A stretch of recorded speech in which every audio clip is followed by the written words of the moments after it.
faite à la femme.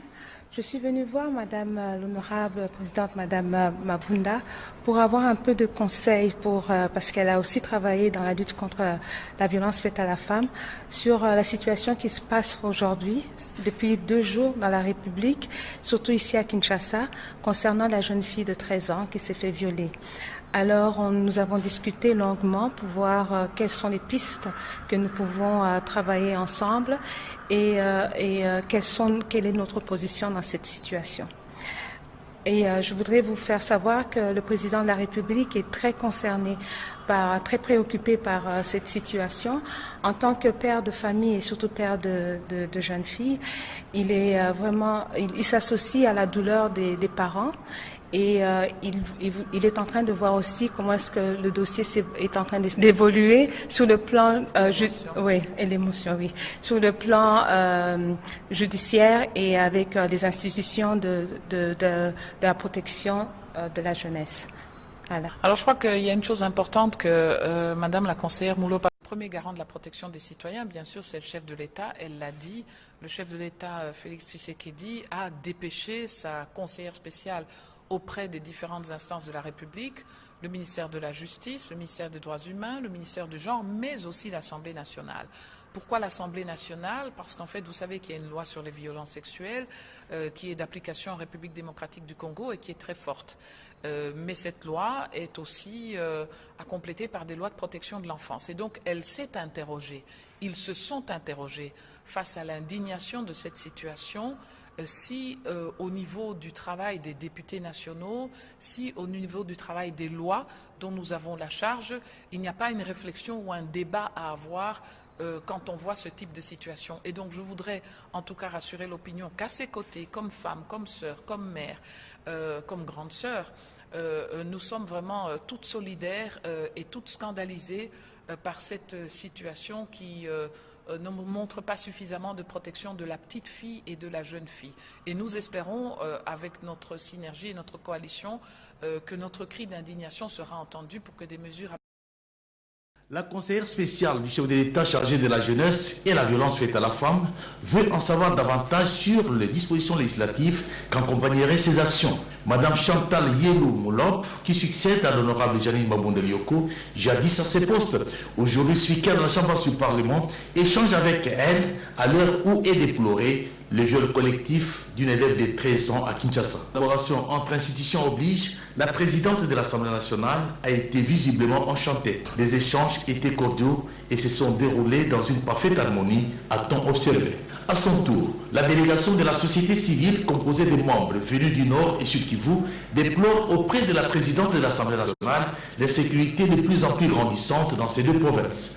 Elle est caractérisée par des tueries et autres kidnappings orchestrés non seulement au Grand Nord, mais aussi à Fizi. La liste n'est pas exhaustive. Selon la délégation reçue par l'honorable Janine Mabunda Lioko, les mesures d'urgence s'imposent car la situation est à bord d'explosion. Nous avons une oreille attentive de Madame le Président et il y a des stratégies qui doivent être profilées à travers une commission urgente qui est mise en place et un groupe de travail de la société civile avec l'Assemblée nationale et les députés donc l'Assemblée nationale.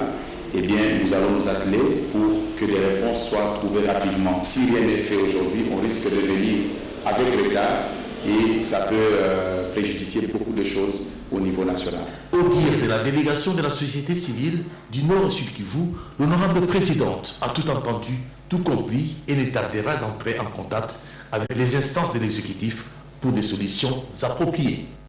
La situation qui prévoit à Ituri est prise au sérieux par le président de la République, Félix-Antoine Tshisekedi Tshilombo, qui a instruit tous les acteurs impliqués à tout mettre en œuvre pour mettre fin à cette situation catastrophique. Répondant à son appel, le chef Yves Kawapanga de la chefferie d'Ebahé Mabayangui a volontairement accepté de rompre son exil politique après 10 ans et retourner au pays pour faciliter le processus de pacification à Ituri. Ce retour est facilité par l'alternance au sommet de l'État et les mesures de décrispation politique prises par le président de la République. Dans sa recherche de la paix à Ituri, le coordonnateur du mécanisme de suivi de la COCA d'Addis Abeba, Claude Ibalanki, a fait avec le chef Yves Kawa le tour d'horizon sur toutes les pistes pouvant amener la paix à Ituri. Il lance ici un appel au calme. À Ituri, il y a un problème.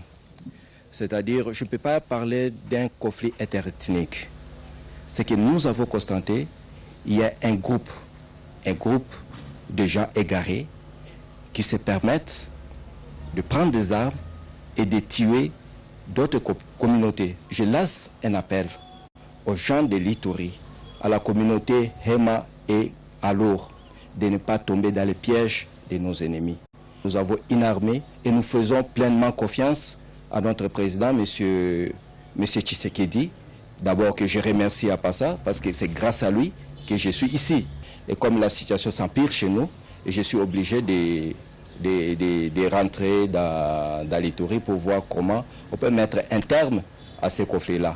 Les derniers incidents survenus en Ituri et qui font la une de l'actualité en République démocratique du Congo étaient évoqués à cette réunion à laquelle a pris part le coordonnateur adjoint du mécanisme national de suivi de la COCAD, Patrick Mutombo. Devient de plus en plus influence actuelle dans le quotidien des populations. De ce fait, chaque pays est dans l'obligation de se mettre au diapason pour booster son développement. C'est dans cette optique que l'ASBES-STEM DRC Initiative vient de lancer officiellement ses activités en rapport avec l'éducation des jeunes.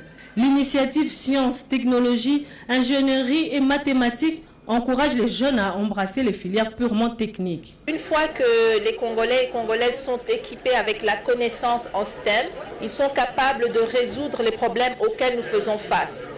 Ce sont les défis du 21e siècle et on veut que les Congolais et les Congolaises participent. Le but de STEM DRC Initiative, c'est pratiquement de vulgariser les sciences. Une démarche ingénieuse du professeur Sandrine Galula Mubenga qui a rencontré les missions de la Fondation Denis Nyakero Tshisekedi. Pour participer à ce combat pour l'éducation, particulièrement celle de la jeune fille, la Fondation Denis Nyakero Tshisekedi a pris en charge la moitié des bourses d'excellence octroyées à 45 jeunes élèves du pays. C'est d'abord impressionnant déjà et je la remercie beaucoup.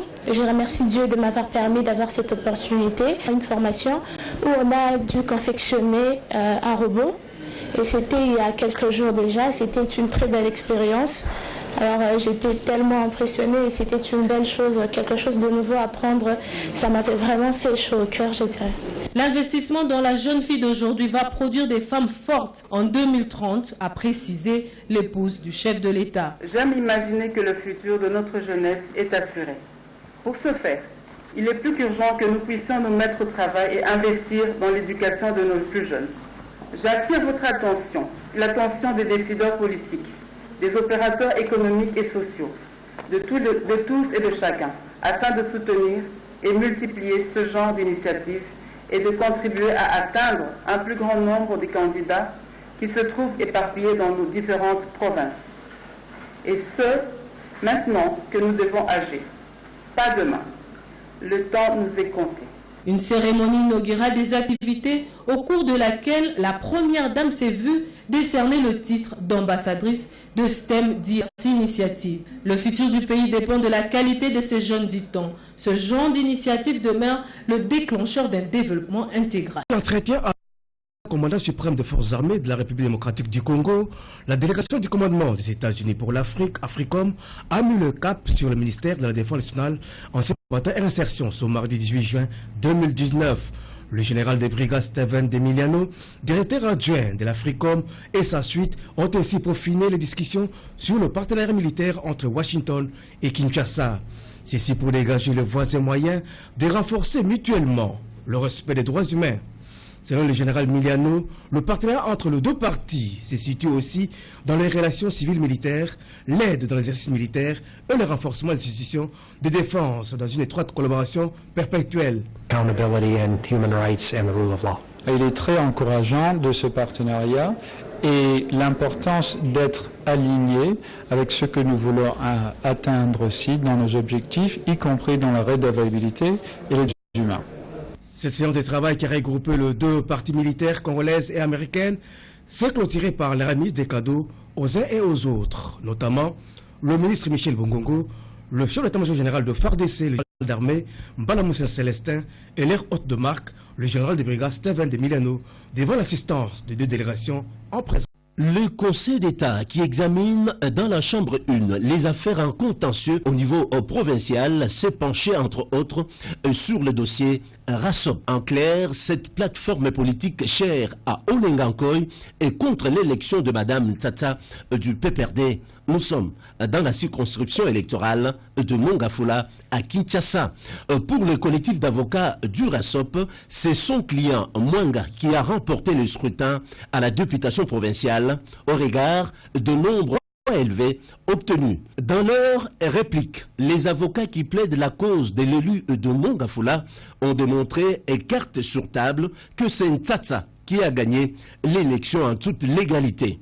Le seuil obtenu par le PPRD, son parti politique, le prouve à suffisance.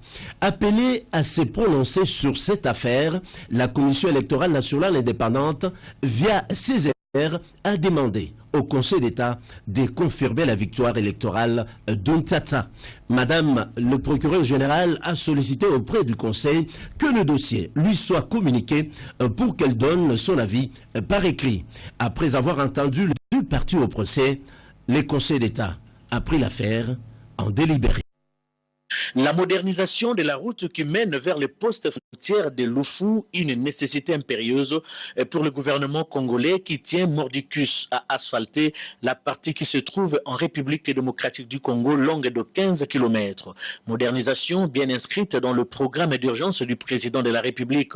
L'exécution des travaux a été confiée à l'entreprise chinoise Crexet pour une durée de 6 mois. Il reste encore 4 mois pour voir cette route dont l'importance économique n'est plus à démontrer et revêtir d'une couche enrobée. Mais en attendant, les travaux d'assainissement sont en exécution, une couche de fondation déjà posée sur les 8 km en partance de la route nationale numéro 1. Actuellement, Crexet s'emploie à l'installation d'une usine de concassage où les matériaux seront traités, ce avant la pose de la couche de base. Le directeur général de l'Office des routes est descendu sur le terrain pour se rendre compte du niveau d'exécution des travaux. Nous sommes venus pour constater d'avancement des travaux avant que les autorités ne se déplacent pour les premiers coups de pioche, si je peux dire ça comme ça, de l'asphaltage.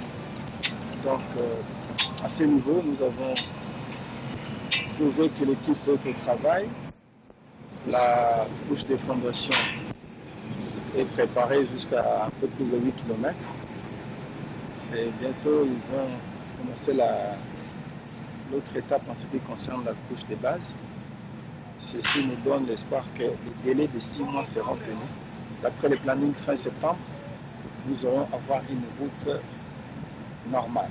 Toutes les explications irrelatives ont été données sur la réalisation des différentes étapes, même si cela connaît un léger retard, mais la détermination est de mise pour l'asphaltage des 15 km se trouvant du côté congolais avant la fin de l'année en cours. Mais du côté angolais, il faut le dire, cette route est bitumée jusqu'à Luanda, la capitale de la République. Les territoires du Congo central situés le long de la route nationale numéro 1 sont en proie à l'insécurité depuis un certain temps. Insécurité causée par le phénomène dit coupeur des routes. Ces inciviques sèment la terreur et la désolation au sein des populations de ces différents territoires. Pour mettre fin à ce phénomène, l'autorité provinciale a décidé de doter la police nationale congolaise de ces territoires des véhicules en vue d'assurer des patrouilles nocturnes le long de cette voie d'intérêt national. Kasangulu est le premier territoire à avoir bénéficié de cette dotation. Le gouverneur de province, Atuma Tubwana, a remis 2 voitures pour faciliter la mobilité des éléments de la police nationale congolaise du territoire de Kasangulu pendant la traque de ces malfrats. Atuma Tubwana en a profité pour remettre à la police nationale congolaise Kasangulu des motos dont du ministère de l'Intérieur afin de renforcer cette opération des traques des coupeurs de route. Ces déplacés qui sont installés dans le site de l'hôpital général de référence de Bounia ainsi que de l'ISP, conséquence de la violence armée signalée depuis le 7 mai en territoire de Djougou et d'Irumu, où plusieurs villages sont réduits en cendres de tueries et le déplacement des populations civiles. À leur arrivée au site, ces déplacés éprouvent d'énormes difficultés pour leur prise en charge alimentaire et sanitaire. À l'espace d'une semaine, une dizaine de décès sont enregistré. Pasteur Ignace Bingui, gestionnaire du site de déplacés de l'hôpital général de référence de Bounia, et Noëlla Nyaloka de la société civile, plaide pour l'assistance humanitaire en faveur. En tout cas, sur le plan nutritionnel, sur le plan médical, sur le plan éducationnel, ils ont besoin de la nourriture, ils ont besoin de vêtements, donc les besoins, en tout cas, élémentaire pour la survie. En tout cas, la situation n'est pas facile parce que même le peu de vivres que PAM avait remis, en tout cas, les anciens déplacés l'ont utilisé à terme de solidarité. Ils ont préféré manger avec les nouveaux qui sont arrivés au site et ne pas le voir mourir de faim. Et c'est ce qui fait que maintenant la vulnérabilité est devenue de plus en plus et que aussi les sites on n'a pas à manger. Donc les gens sont obligés maintenant à courir par-ci par-là, d'autres pour faire des petits main-d'œuvre et aussi d'autres carrément à continuer à pleurer ici aussi. C'est ce qui fait que vous me voyez transpirer en train de voir des toquets de portes qui peuvent venir en aide, depuis que même pour le manger, pour les soins médicaux, pour l'aspect éducationnel et même pour les non-vivres aussi. Comme vous le constatez, la situation des déplacés de guerre en provenance du territoire de Djougou et du Roumou est très déplorable. Il manque quoi à manger, d'où une assistance s'avère indispensable pour sauver ces vies humaines. Depuis les camps de déplacés de l'hôpital général de référence de Bounia, c'est les Junior, RTNC.